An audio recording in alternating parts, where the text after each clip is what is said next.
Welcome to Follow Your Curiosity, where we explore the inner workings of the creative process. I'm your host, Vance Neudorf. Author, actor, and podcaster Vance Neudorf is a man of many talents.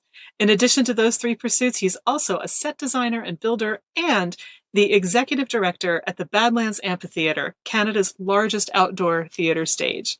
Our conversation covers everything from his free-range childhood, his transformation into a voracious reader thanks to The Hobbit, how he stumbled almost literally into acting, the perks of releasing a novel in progress as a podcast, and a lot more. Vance has a lot to say about the benefits of saying yes to new, unexpected opportunities and experimenting with the ones you're already involved in. I think you'll really enjoy this conversation with Vance Neudorf. Vance Neudorf, welcome to Follow Your Curiosity. I'm so glad that you're here today.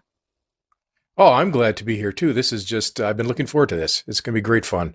Me too. So you have really had a pretty wide creative history, and I would love to start by hearing how you got started. Was this something that started when you were a kid, or was it later on, or some other way that you got your start? Yeah, I would say my start doesn't have a kind of a beautiful beginning. I guess it is in a sense, but it came out of being just very much a loner, always on my own. And there's many different factors in that, through how I was growing up and factors at school and other things that were going on. And right from the get-go, I would just spend hours by myself. I was a middle child of 5. The other 2 sides were doing their own thing. And I would play with, macrame strings, tying knots, just as a tiny little tot. So then my parents brought me Lego, and then that was kind of like just creating, making. And then, I love the name of your podcast, Follow Your Curiosity. And I did. And I had the most incredible places to follow it because we lived on the top of Snob Hill in Creston, British Columbia. Yeah, it's called that. It was called Snob Hill. And we had the topmost house. Like, we had the snobbiest house on Snob Hill. And it was an incredible place with a background, a mountain, like a literal mountain right in our backyard. I could walk out the back door, walk 30 feet, and I'd be on the mountain. And they were logging up there. And then there was the town reservoir was up there, and I could throw a line over it and catch a fish. I just had this magical place. So without many friends, I just kind of went exploring. I followed my curiosity, sometimes almost to my death. Yeah, that's probably a little too far. I was laughing when you said Snob Hill because that's what they called my school district in my hometown. Oh, okay. York Suburban School District, they called Snob Hill. Yeah. Which is there we partially go. because we had the super ritzy neighborhood in town, but we also had some of the poorest neighborhoods in town, but that didn't deter anyone. So I'm fascinated that Snob Hill existed somewhere else. But it sounds amazing. I mean, to be able to walk 30 feet and be on a mountain sounds phenomenal to me. Yeah, it was a great place. I think my parents, their line of work, they were just so busy all the time. In fact, the one year my mother, I think she said she had company 350 days out of the year. I never saw them. I was just a little kid, and I was riding my bike over near canyons and going fishing by myself. It was just this crazy, wild experience growing up. And I think that just fueled me to say, anything's possible. Go follow the road, see where it leads. And it was great fun.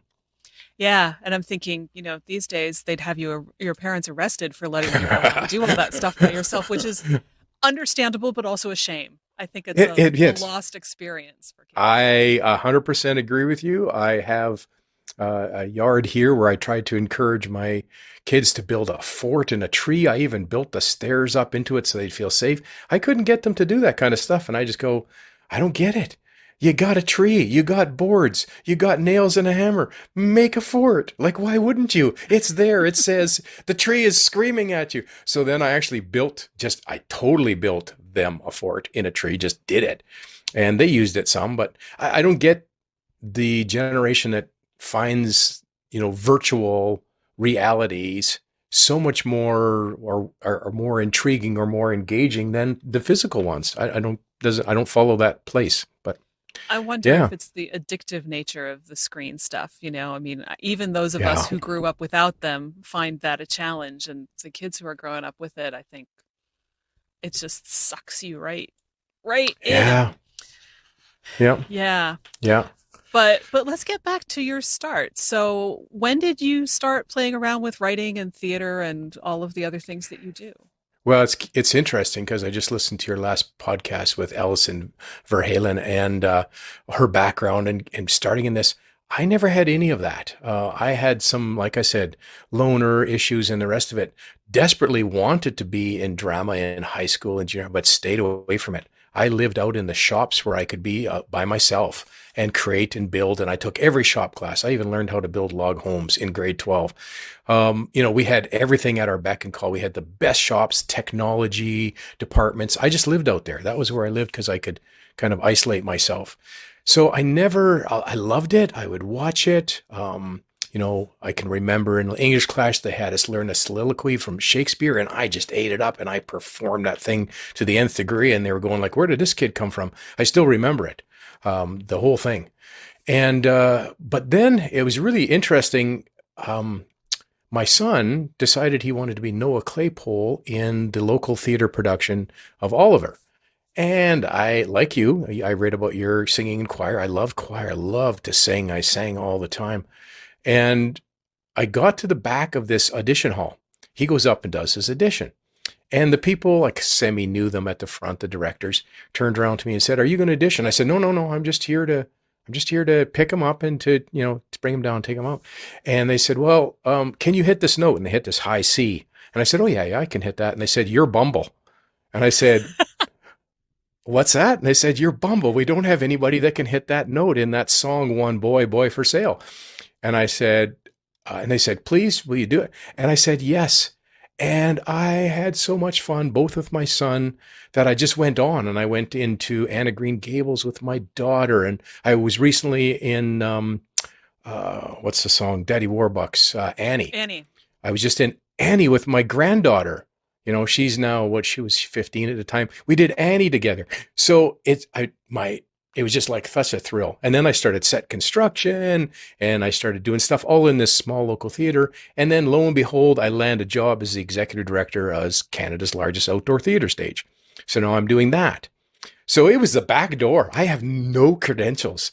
Like, don't tell the kids I taught set building too that I didn't know what I was doing, but I just learned as I went along. I followed my curiosity.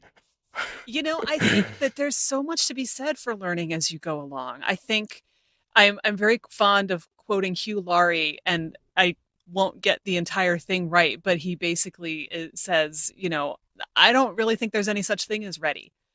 There's Yes. only right now. You might as well do it right now. And I think we get so hung up on, oh, I'm not ready. I don't know anything. I don't know how to do this and whatever. Well, hey, you know what? I didn't know how to do a podcast when I started doing this either, but I figured it out. Me neither. Yeah. I mean, sometimes you just have to go where the inspiration and the energy points you and say, I'll figure it out on the way. And, that's actually a perfectly valid way to operate.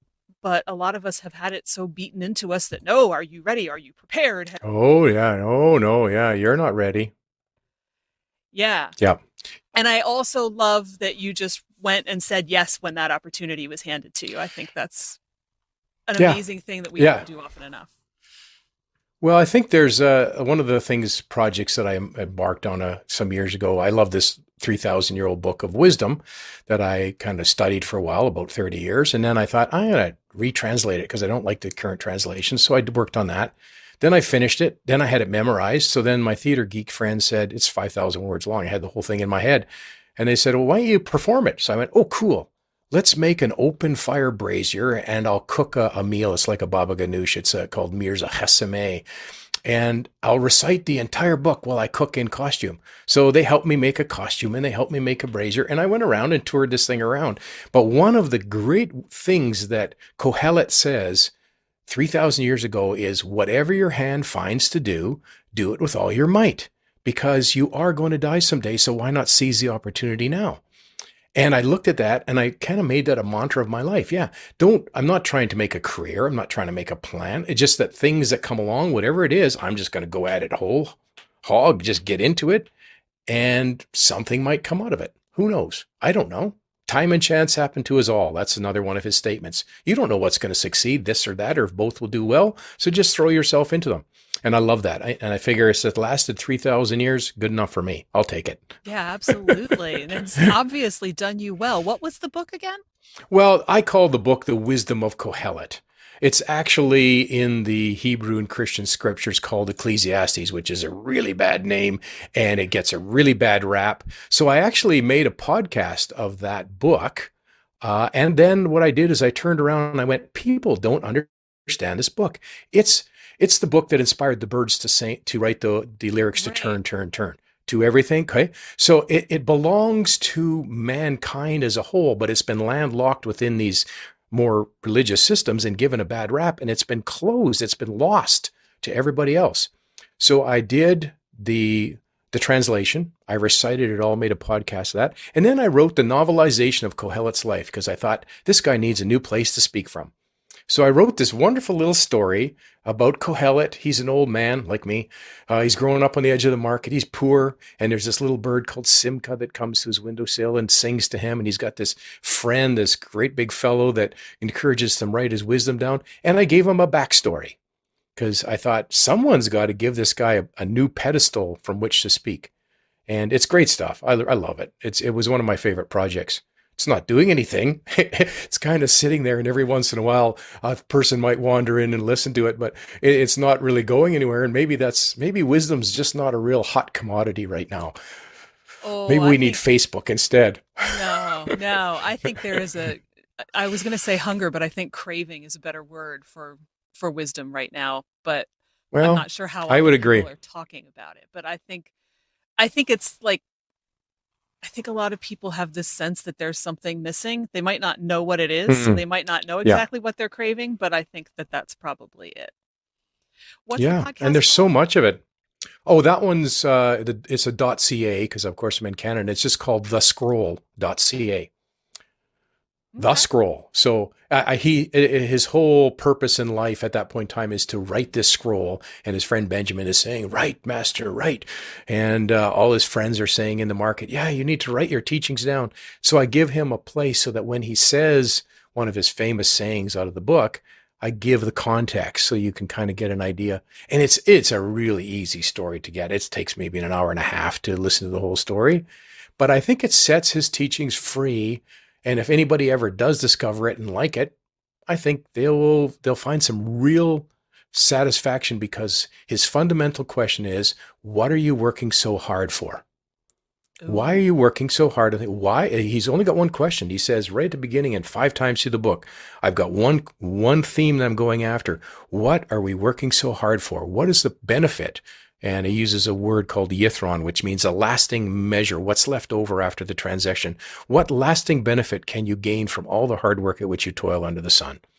So it's not about meaning in life. It's just asking one question. What are you working so hard for? And then he goes through all the avenues that we so often pursue and kind of goes, yeah, that's good, but it's not really going to take you anywhere. Use it, but it's not going to land you anywhere. It's just a really cool book. I've loved it. So I think right now I would say in the history of the world, I'm the only person in the history of the world who has studied the book, memorized the book, translated the book, and written a novelization of the author's life. There's nobody else that's done it. Uh, but I've got all of one follower. So whoever you are out there, good on you. Well, you may get a couple more after this. You never know. I Oh, hope you never so. know. Yeah, it's a fun book. Wow. So before we started, you mentioned hearing The Hobbit read to you as a school kid. And I Right. know that there's more of a story there. So I wonder if you can, for everybody who wasn't listening when we talked before, if you can kind of back up and tell us about that experience and what it meant for you. Yeah, I mean, like I said, growing up a loner, kind of on the edge of that mountain, living kind of, this kind of backwoods kind of life in a sense, on the edge of a town. And so when I went to school, I really didn't like school. I didn't like to be around other people. I found myself, like we talked about the bullies in the playground and all of that stuff. And I didn't like to be there. But then in grade 4, I got to school and my teacher said, I'm going to read you a chapter of a really cool book every day. And so she started reading us The Hobbit. I could hardly wait to get to school. I had not been a reader to that point in time. No real interest. I had the outdoors. But as in most towns in the snow in the winter in Canada, there is winter time as well. And so she read that and it was like, just the lights came on. It was like, whoa. And I went, is there other things like this?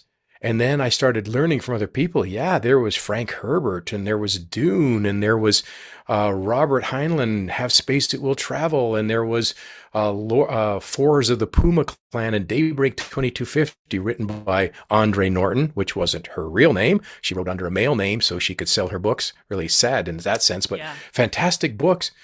And I just started reading. I could not get enough of it, all through the night. Flashlight under the covers, the traditional thing. So that's what got me into this whole idea of these beautiful stories, these fantasy and science fiction stories. And that's why I'm trying to write my own. But whether I'll succeed or not, we'll see. You and Allison were just talking when I listened to the podcast about how there's some stories that should never see the light of day. And that you shouldn't get attached to the fact that you are writing the great American novel. And I went, I'm in trouble. I'm in trouble. I better not admit to Nancy that that's me. But yeah. You never know what you'll end up with. No, you don't. And it's interesting on the subject of falling in love with things. I was one of the only people I knew when I finished my MFA program who still liked their book. Interesting. And it honestly freaked me out because all of my friends and a lot of the other people that I didn't know as well were like, I hate this thing. I hate this book.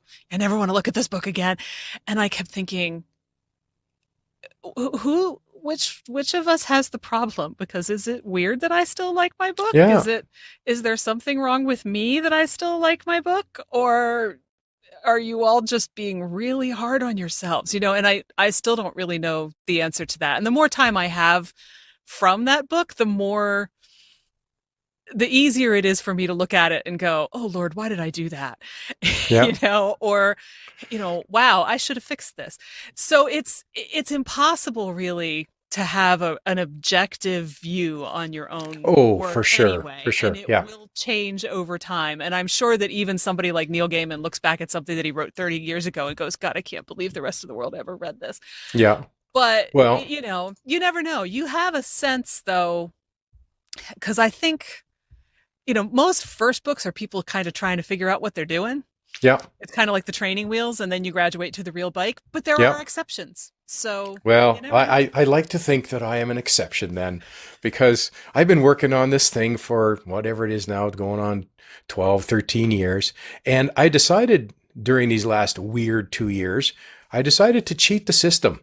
Because rather than kind of finish it, get it put into a final print version, try to sell it to a publisher, I thought, I'm going to go straight to the public and I'm just going to make it available as a free podcast audiobook.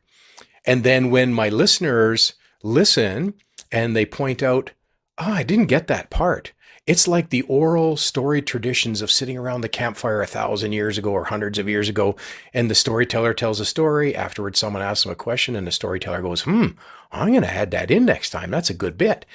And that's what I've been doing. I've been re-recording. I've been rewriting. Somebody will say, I didn't get what Corvin was doing. And I'll go, you know what? That's kind of a missing bit. I'm going to write that in. I'm going to re-record that section, put it back out. And the ones that listened before, they don't know. And it really doesn't, it's not major changing. I don't kill characters off just on a whim. But the new ones coming along, they get a smoother story. So I'm thinking that someday when I finish this whole thing all the way through, then I'll release the ebooks and they'll be in much better shape because my audience will have already taught me what they think makes sense. So I'm having fun with it. I've got over, I think, 141 chapters in podcasts out. Wow. Well, you're coming up on 100. I saw that. You're on what, 9? A little bit more than 100. Do you? Oh, good for you. Okay. I was on the Apple Podcast site and I thought I saw a 98 or 99 or something. That's interesting. I wonder if it's not showing you everything. I'll have to Well, see. I have the same problem with that one. It's not showing everything on mine either. Yeah. They've left some out. But anyways, we don't need to go into But technicalities. but that's a really interesting approach to writing something. I mean, you're basically getting live feedback. Yes. And I wonder what will happen, because for me, when I was revising my book, it was so interesting to me, even if, when it was half done, and certainly when I had the full draft, it was like, okay, now I have to go make all of this work. Yeah. You can see some things as you're going, but it's not until you have the full thing that you can see, oh, back here in chapter 3, I said this guy's name was Joe, and Yes. then after chapter 7, he's been Bob Yeah. the rest of the time, so I Yeah. have to fix that. And Yeah. that's a small example. There can be bigger examples. I was reading through, and I didn't expect revising a whole novel to be as fascinating as it was. Oh, I love it. I really enjoyed Yeah. finding all the things that I was like, wait, Yeah. what's that about? This bit, I forgot that this bit was in here. Should that relate to something else, or is it really just a throwaway thing? Because if it is, it Yeah. probably shouldn't be here. Yeah. And how do I make this thing that happened that I forgot happened a little differently jive with what happens later on? And all of that, it was like solving a puzzle, and I just was so fascinated by that. Yeah, and that's an intriguing thing. I just put out a podcast on that because during this last Christmas we all got sick, and everybody in the whole family was sick, so we postponed Christmas. But under the tree was 2 jigsaw puzzles. I knew they were there because I had been told to buy them by a niece, and so we pulled them out. And I haven't done puzzles, I don't know, can't remember when. And I started finding I liked doing puzzles. And then I started thinking about the fact that this book podcast series, because it's 3 books and it's coming up on 500,000 words, it's like I'm making a puzzle, but at the same time I'm putting it together, I'm making the pieces. So when I get to a place where a piece is missing, I have to work really hard to now figure out, and sometimes it means going out to all the surrounding pieces and doing a little bit of jigging and jogging to make that all come back together. And I think your metaphor there of the puzzle, it's you're both putting the puzzle together and making the pieces simultaneously. Really fun. It's sort of like being the detective for your own mystery. Yes. Yeah. Yeah. Yeah. Yeah. It's like I said, this thing is just keeps growing on me. So the first book was 1 point of view. Second book, which we're halfway through on the podcast, is 2 points of view. The third one is 7. And it just keeps incrementally growing.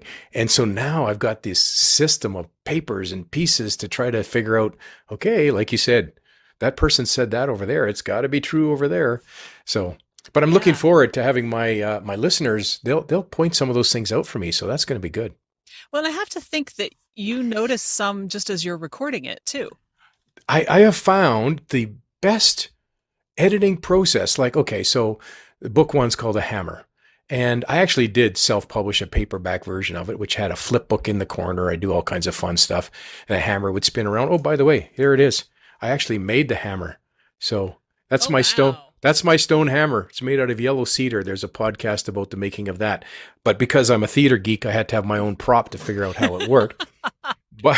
But so in writing the hammer, putting it out there, and I had a number of editors work on things for me. When I went to record it, I thought I was just going to record it. And all of a sudden I realized I got to have my red pen here, because when you're saying it, it didn't sound right. And I'd say, that doesn't, I don't like that. So I actually did way more editing in going in. I mean, tweaks and not major plot changes, but things to smooth it out and make it sound nice as an audiobook. It was I loved it. And I think that's what inspired me to say, let's do them all. Let's put the medallion out there. Let's put the scepter out there when it's done. Let's just make this an audiobook project. And we'll see if it catches on. Some people might not like that concept of a changing story in some degree, but we'll see. Oh, I bet there are some people who are fascinated by it, though. Well, I probably would be. I would be fascinated to be able to watch somebody else's process that way. Yeah. Yeah. Yeah. And reading something out loud, I have to say, was one piece of advice that I was given in grad school, and boy, did I hate it. I hated it. Yeah. Like, I don't want to. I don't want to listen to my sound of my own voice. I don't. Funny how that's not a problem anymore since I started doing this. You learn. Felt like busy work, Yes. but there's absolutely no denying you trip over words. Yeah. There's something you need to fix. Yeah. It's good advice for a reason, no matter how much you might want to resist it. Yeah. Don't only read it out loud, record it and listen to it afterwards. And you'll go, ooh, there's two of those words within, 10, 15 seconds of each other. And it sounds odd. I Mm-hmm. better do some work on that. Yeah, I would agree with you. I got drawn into this kicking and screaming because there's a couple boxes left. I actually did a bookstore tour, self-published this thing. It was a fun project. And there's a whole story behind the writing of it for my kids and my daughter, and it getting lost and then being found again. So I put it out there because I had lost my job and I thought I'm going to be the next great American writer. Huh? Yeah, right. Bookstores got the proceeds and I got to buy gas and donuts. So I had a few of these, and it was at the start of 2021, and my son said to me, Dad, why don't you record that thing? The grandkids are getting older now and they might like it. And that way, and this, thanks, kid, when you die, we'll have your voice reading the story to us and the great grandchildren, whatever. And I went, oh, wonderful. You're already thinking of me dying. Great. Thank you very much for that. Okay. So then I said to them, but I don't think I can do the voices. I've heard good audiobooks and the voices just add so much. And they said, no, just do it in your own voice. Well, that's okay until you get to a character that you said in your book and he spoke in a high grading voice. And you go, okay, well, I can't just carry on reading. I got to at least try. And so I did. And there's some characters. There's an old guy with no teeth and he's kind of a villain. And I have to make a face like that to make him sound right, because otherwise it sounds like he's just speaking normally with teeth in his head and he doesn't have any. So it's been a real kick. And there's been times I've said to them, are you sure I should be doing this? Maybe we should wait till someone, no waiting, get it done. So no waiting, get it done is good advice. Yeah, exactly. It is a good advice. Just get started, get going. Yeah. Yeah. There's magic in just doing the Yep. thing. Yeah, there is. And doing it consistently, like you and Allison were talking about. Do something every day. I will not go through a day. I have a huge spreadsheet. I will not go through a day without writing something on the Scepter, which is book 3, or a Backspace podcast every day. And some days it's magic and it flows. Other days it's like, ugh. I wrote, 151 words. Oh, well, they weren't there yesterday and maybe tomorrow they'll spire 1,000. Who knows? Yeah, it's very true. Words on the page are still words on the page. They are words on the page. Yeah. They are something that was not there before. Yeah, exactly. So yeah. I'm intrigued, that you're talking about having to do all of the voices and not being sure about that since you've done theater. And I had also already been wondering how the theater has influenced the writing and the podcast and possibly vice versa. So what do you think about that? Has it? Well, it has. It has in this sense. I think not so much from the acting part of it, because, of course, when I played Alfred P. Doolittle, I'm getting married in the morning. You'd have your one accent and you'd hone it and you'd make it work. This has so many more voices. That's a real challenge. Keep them all straight, especially. I've got a whole chart to try to keep me on the straight and narrow there. But the thing that I found in the theater side that was more interesting was the fact that I got into building the sets and building the props. And to the point where when I started writing, I would create the set first. I would use SketchUp, which is a 3D modeling program, and I would make the set in 3D. And then once that set was done, I would take Corvin or Kate and I'd walk them onto the stage. And in my mind, all I was doing was following them and recording what they did.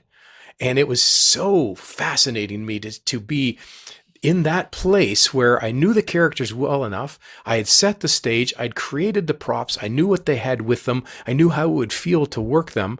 And there was times when I was writing late at night that I was actually freaking myself out because the stuff was flowing so much and the creativity was coming so along so well that the hair on my arms would stand up as I was typing. And I would just go, where is this coming from? Like, am I going loony? It's like, but that was I think the kind of the freeing thing is that now I have essentially what I've created is an elevator play, where you lock people into a very confined space. And my entire world. I've gone differently. I don't have the universe. I don't have Doctor Who and time travel and the rest of it. I've got 1952. I've got real space, real time, and an underground world accessible through a kid's backyard.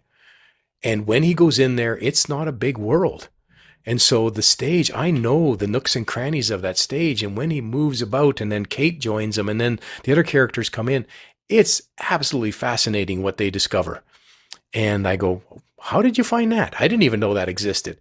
They turned a corner and I'm typing and Kate saw, and she tells me what she saw. And I go, oh, well, way to go. Thanks for discovering that.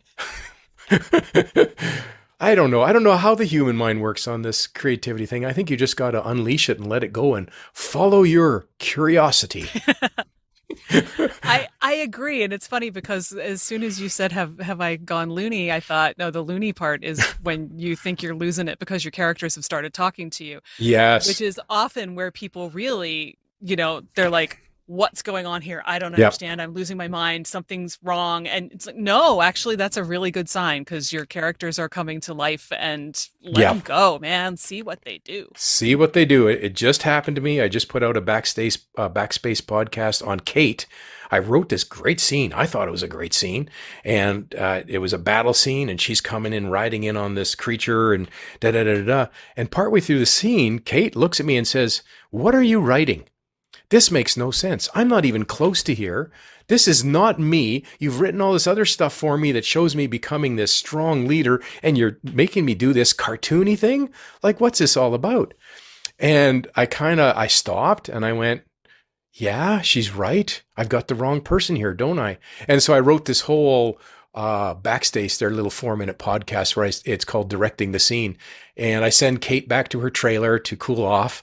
And I let the cast have a lunch break. And then I rethink it through and I go, oh, you know what? This scene belongs to this person. That's who's supposed to be in the scene. So I rewrote it and then I restaged it and we carried on. So yeah, you're right. You kind of do go, I'm off the edge. Here there be monsters, Yeah,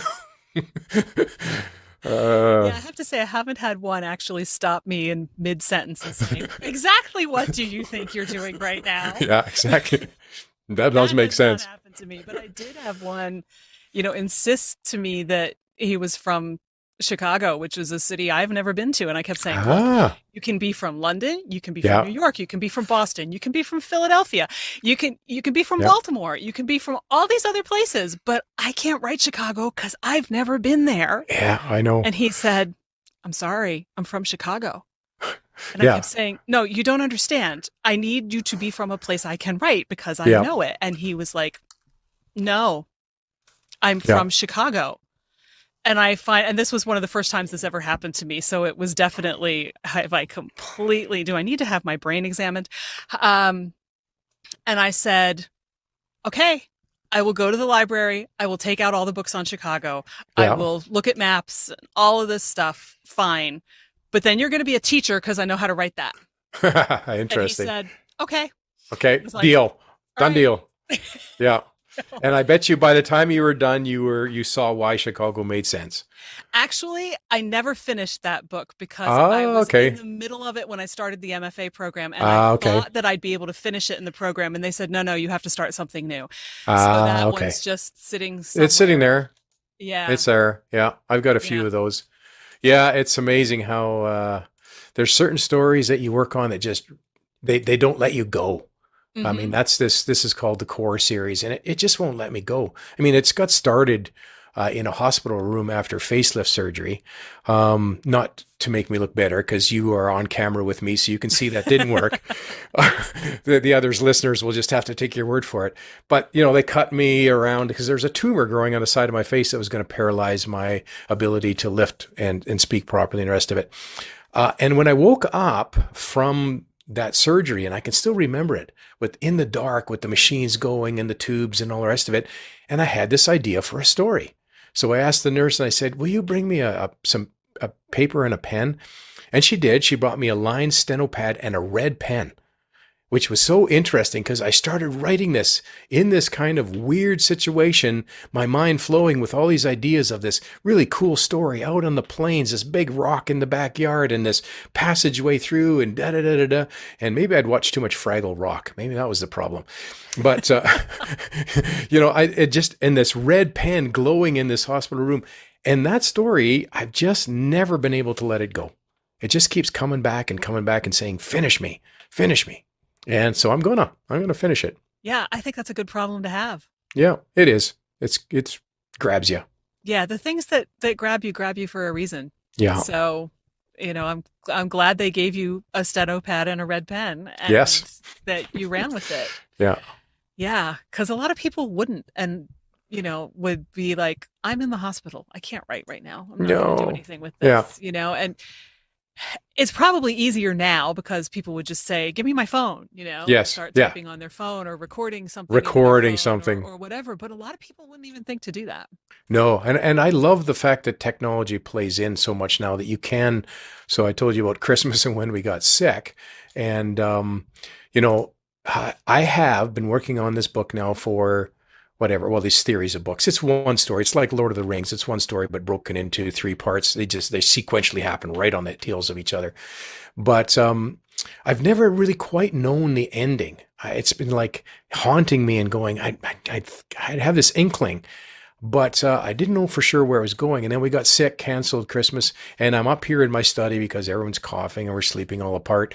And I had my phone with me, and it's sitting there, and all of a sudden I had that same experience like the hospital. Sick.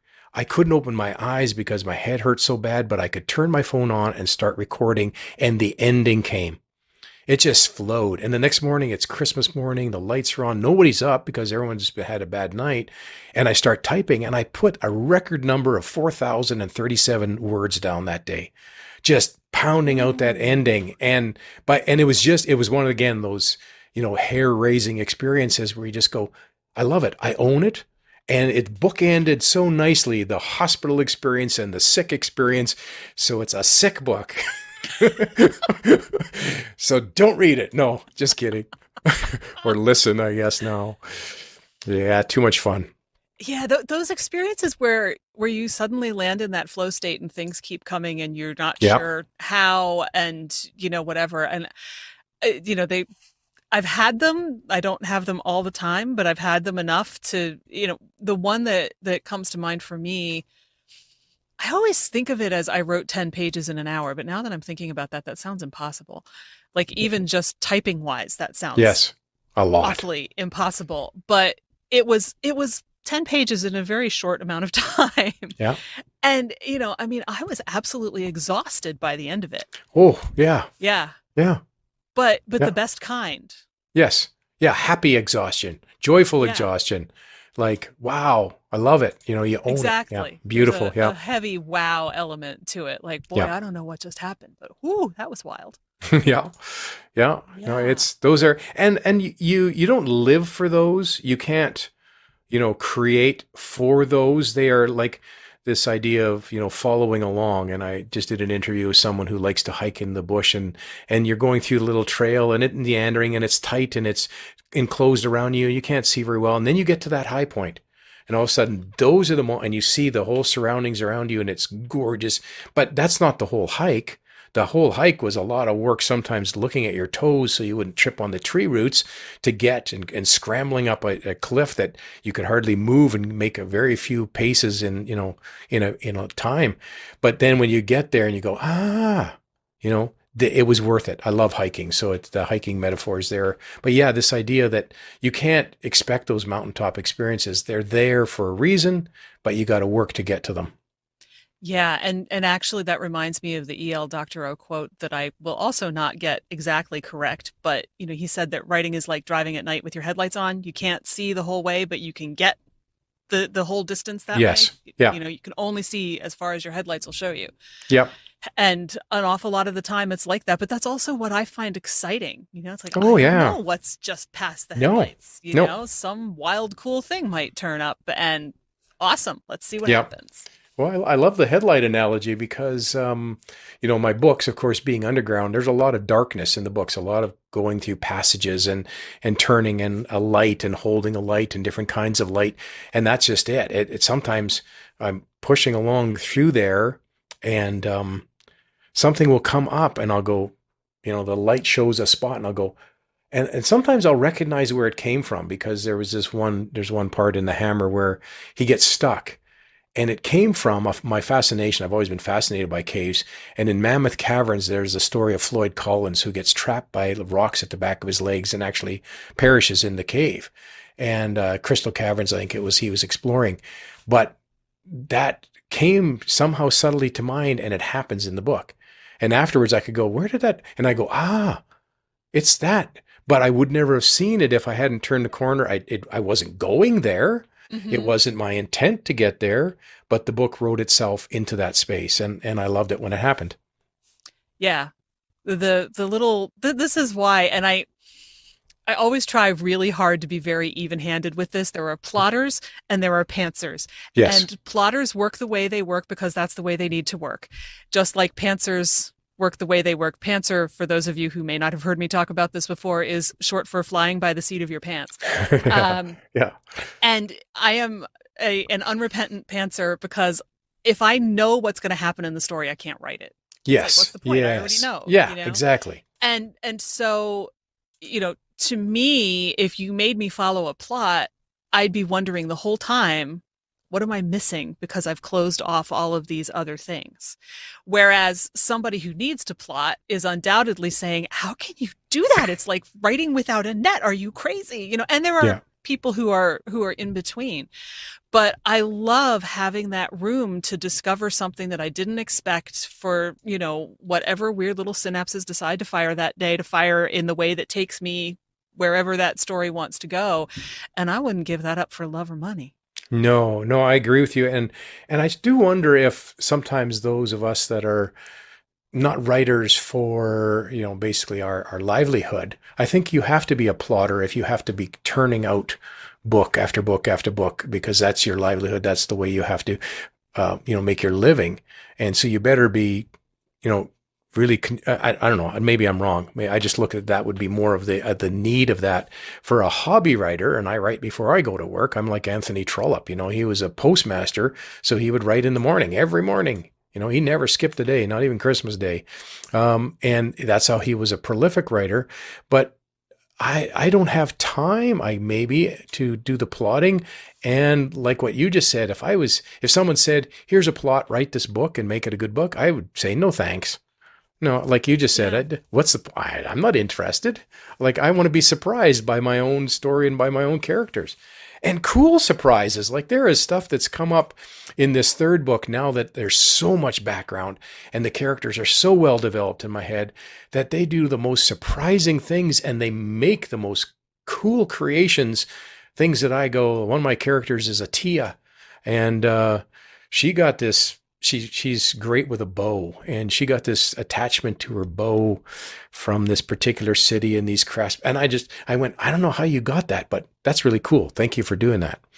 But it's so much fun to just follow your curiosity.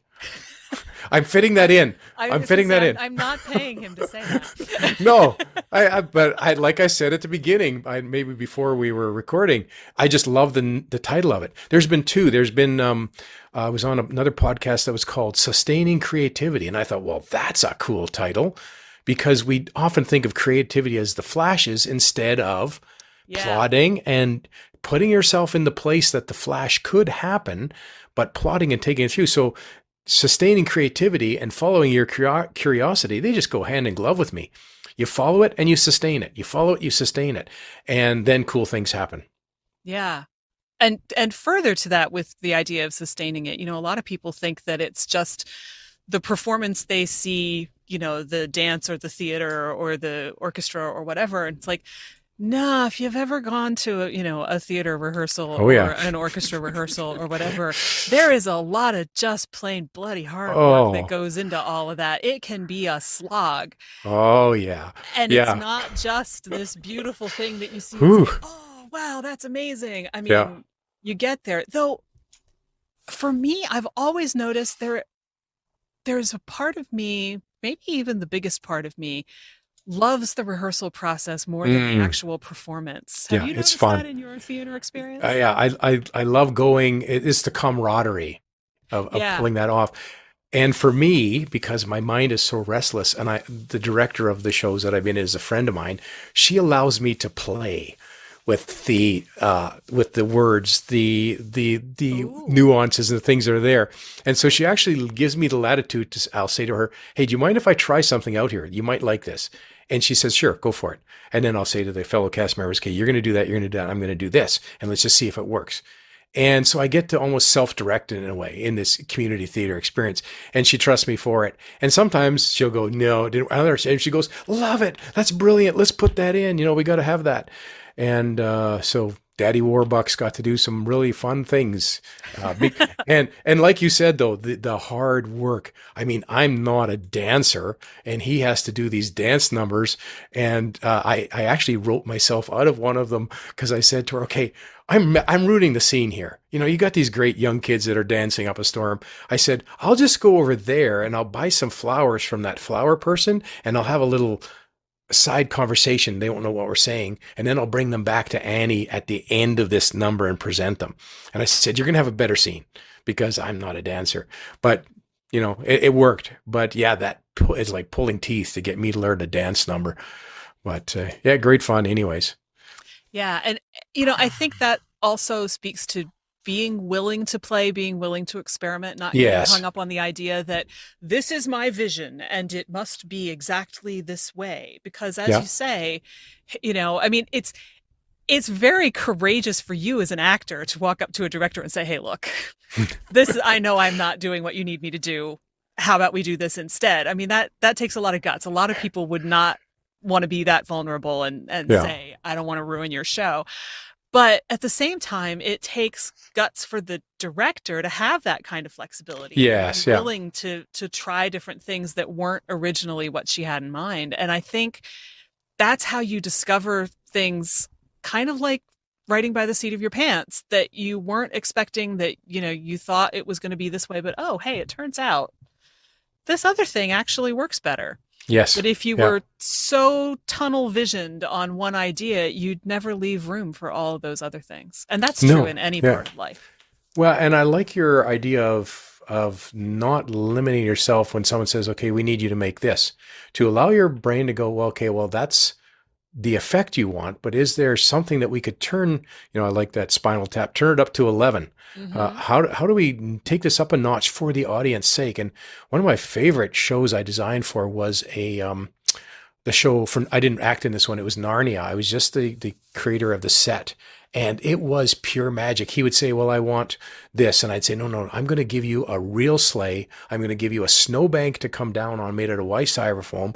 The igloo is going to be on a big rotating platform, and we're going to be able to bring the characters in and out. The trees are actually going to move and open. It'll be like a docking station. And the cupboard, the wardrobe, is going to be on huge casters and be able to be manipulated with 4 people inside of it by 2 little fairies." And, I would just go, and after a while he would go like, "You're crazy." And I'd say, "Well, give me a bit and I'll do it." The Turkish Delight dropped by a parachute from the ceiling. And I made all kinds of contraptions. The cup of hot cocoa got shot out of the cup can and out of the stage. The stone table rose and smoke, and I just went crazy. I had so much fun with this thing. And then he got to the point where the White Witch says, "I said snow." And they wanted someone to drop a handful of snow out in front of the audience. And I said, "Give me a little bit here. I'll be back to you with something." And I went and got 2 confetti cannons, and I mounted them on either side of the audience. And when the White Witch said, "I said snow," boom, the entire audience was full of snow. The janitorial staff hated me. I bet they did. But floating down, and you'd hear the gasp from the little children and the adults, and you'd see the little kids grasping for the snow falling. It was absolute pure magic. And that to me, it's like a defining moment for me, because the joy that we invoked in those people enjoying the show was just raised, to the roof, and a beautiful thing to watch. So yeah, I love that idea of saying, don't be constrained by saying, "Well, we need this." Well, where could you take that? How much better could it be? So great fun. Yeah, and I'm just as you're talking, I'm thinking, which comes first? The really cool ideas or the fun? Because Ah, it's sort yeah, of, it's like a yeah, symbiotic thing. The more you get to play with it, the more you get to have fun with it, the more stuff I think is coming out of your head, like the confetti yes, cannon, and yeah, vice versa. It feeds on itself. yeah. And like you said, a director that's willing to trust, like the director and I, we've been together 20 years, and we started out in Green Gables together. I was Matthew, and we played those scenes together. So we had that trust. This other fellow, he was the one that signed me up for another play, and he said to me, okay, show me. I mean, he was willing to at least allow. So many people shut things down without, you'll have this creative person, this curious mind. We do it all the time with little kids, so curious, and sometimes they're getting into trouble and they're doing crazy things and they're wrecking something, but we shut it. Oh, no, no, that's not the way it's done. Well, it could be, you know. So thankfully those folks had enough trust to say, yeah, show me what you got. And then when I'd show it and they go, love it. This is like, or else they'd say, yeah, but we just can't move that much stuff. Okay, that's fine. We'll play with something else. But and maybe that's the idea, is just this follow your curiosity in a playful, sustainable way. Like if you're not having fun and you're not playing, what's the point? Right. If it's drudgery, what's the point? I don't get it. I think you had one of your qualities on your website where you said you like things that are silly. Oh, You know, yeah, yeah, it's got to be. Laughing. absolutely. Yeah. I have two little nephews they're 6 and 9 now, which is Mm. not as little as I want them to stay forever. But Yeah. anyway, but I mean, silly is the order of the day with them, and I Oh, am perfectly happy to just let them run and do whatever they want within reason. But it's yeah, like, okay, you want to climb up there? yeah, We'll make sure we can get you down safely. But yeah, okay, yeah. Let's uh, try it out.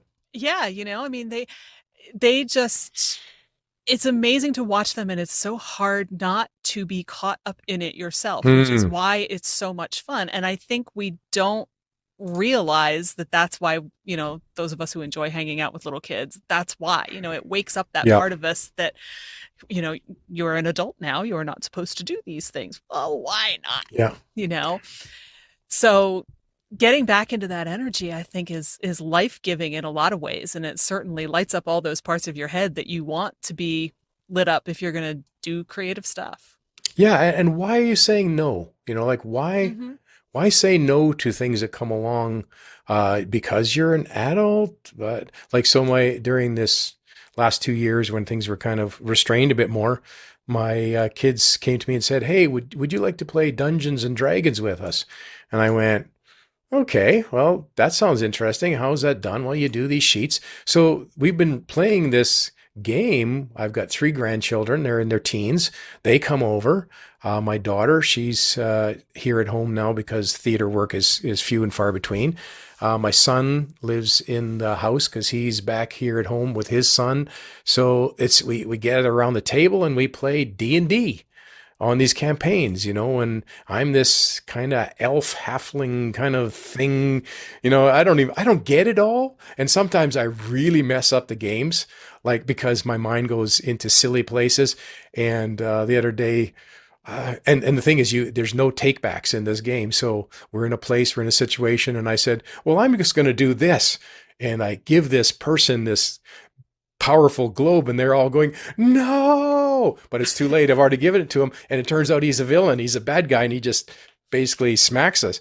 So, it's so much fun to just go and say, okay, let's see what that looks like. Great fun.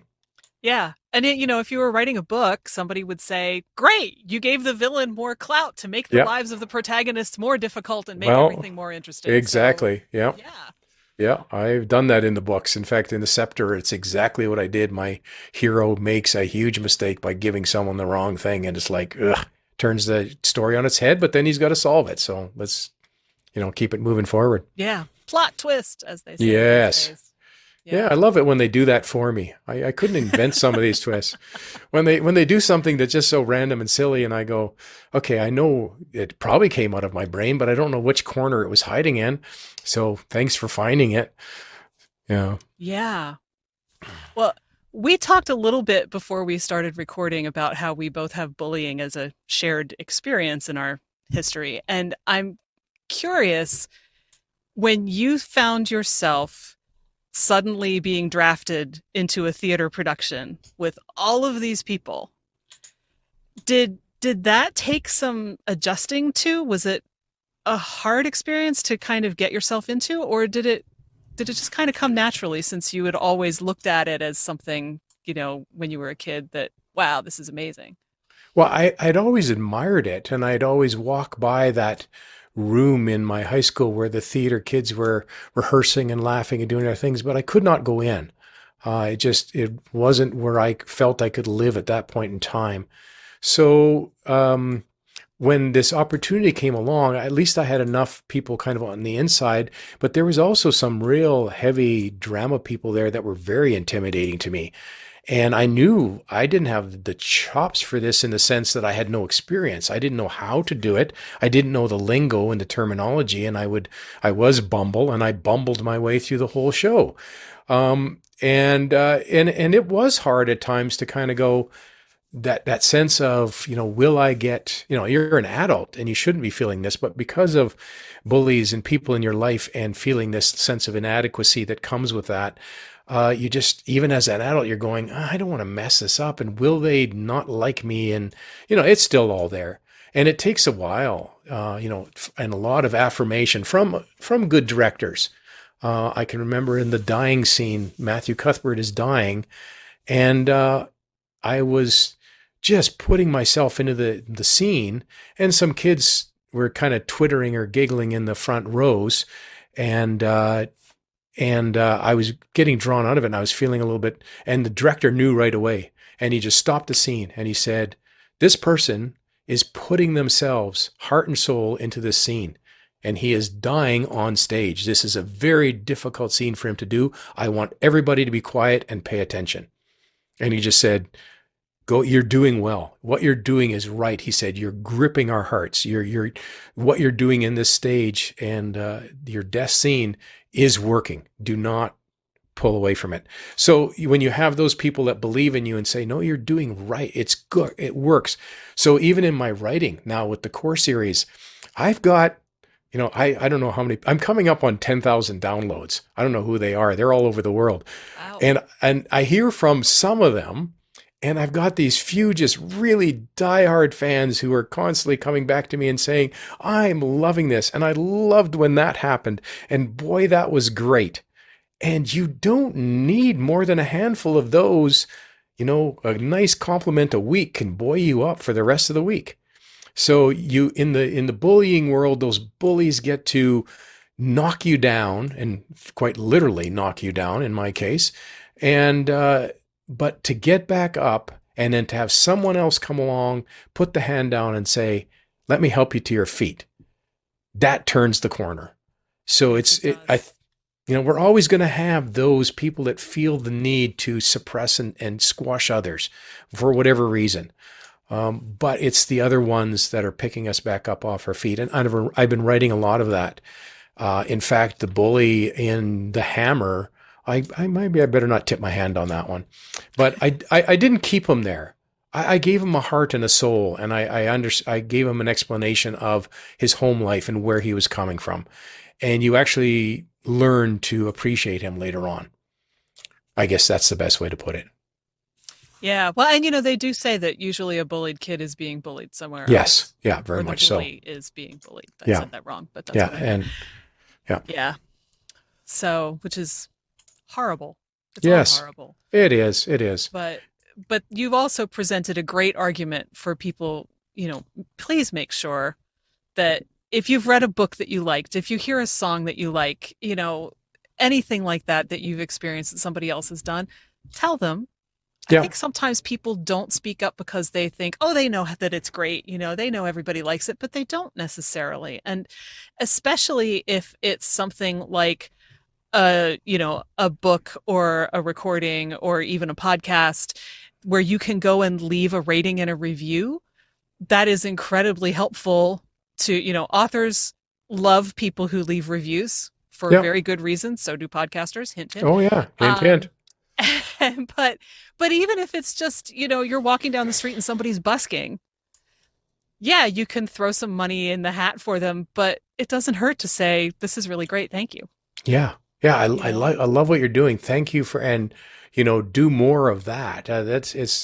And I think just this whole idea of appreciation, not taking anything or anyone for granted. I close every single podcast that I do, my chapters and the backspace, with thanks for listening. Because I'm not taking anybody for granted. You invested 15, 20 minutes to listen to what I created. You don't owe me that, so thank you. I appreciate the fact that you gave me a gift of your time to listen to what I'm doing. And that's great. And as far as the literary bullies, the critics, the ones that want to rip everything apart, the beauty of what I'm doing is because my book is absolutely free, and anybody in the world that wants to listen to it can start listening and work their way through all the chapters in the Backspace podcast. If there's a critic out there, I don't need to listen to you because I never charged you anything for it. And, it's not a commercial product, and I'm not claiming to be a commercial author. So if you don't like it, oh, well, that's fine. Go read something that you might like, hopefully, and we'll carry on. Blessings on you. Go in peace, but please go. Yes, please take that somewhere else, far away from me. Yeah, for sure. Well, I feel like that's actually a really good place to end, and we're about at time anyway, even though, honestly, I think we could sit here and do this for another couple hours and never run out of things to talk about. But yeah, this has been a great conversation, and thank you so much. Yeah, great fun. That's our show for this week. Thanks to my guest, Vance Neudorf, for joining me, and as always, to you for listening. If you enjoyed this episode, please share it with a friend, and don't forget to leave a review. Thanks. I talk to people all the time who are feeling totally lost, overwhelmed, and stuck creatively. And I know there are lots more of you out there who are feeling the same way. So I made something to help. Check out the link in your podcast app for my creative tune-up kit. It's $37, super affordable, and it's full of my favorite coaching tools to help you rediscover your creative self and make progress fast. I would love to get it into your hands so that you can get unstuck and create beautiful things this year. Follow Your Curiosity is produced by me, Nancy Norbeck, with music by Joseph McDade. If you like Follow Your Curiosity, please subscribe, rate, and review on Apple Podcasts or wherever you get your podcasts. And don't forget to tell your friends. It really helps me reach new listeners.